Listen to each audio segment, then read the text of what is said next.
मी एक प्रश्न विचारला होता ना आता, की स्वप्नातले लाख रुपयापेक्षा वर्तमानातले 100 रुपये बरे का नाही.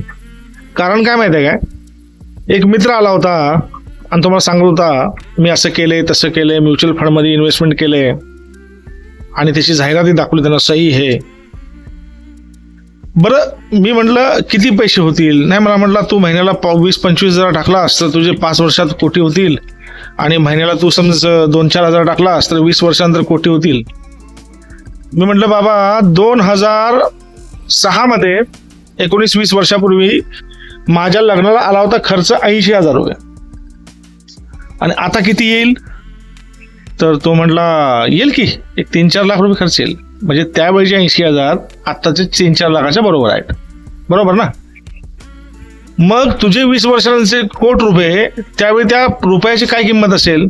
माझा हा प्रश्न त्याने ऐकला, लगेच म्हटला ठीक आहे बाबा, तुझं काय, तू जसं तुला वाटतं तसं कर, माझं चांगलं काम होतं सांगायचं.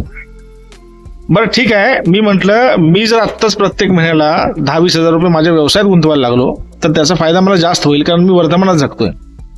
तुझ्या भविष्यातल्या करोडो रुपयाची मला आवश्यकता नाही आहे. आज डॉलर झाला 91-92 रुपयाच्या आसपास, तर त्या रुपयाची किंमत किती राहील 20 वर्षानंतर. जरा बुद्धीचा विचार करा. रील बघून लगेच म्युच्युअल फंड, इकडे इन्व्हेस्टमेंट तिकडे इन्व्हेस्टमेंट करू नका.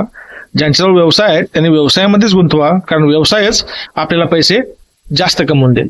चला, माझा विचार आहे, पटतंय का बघा.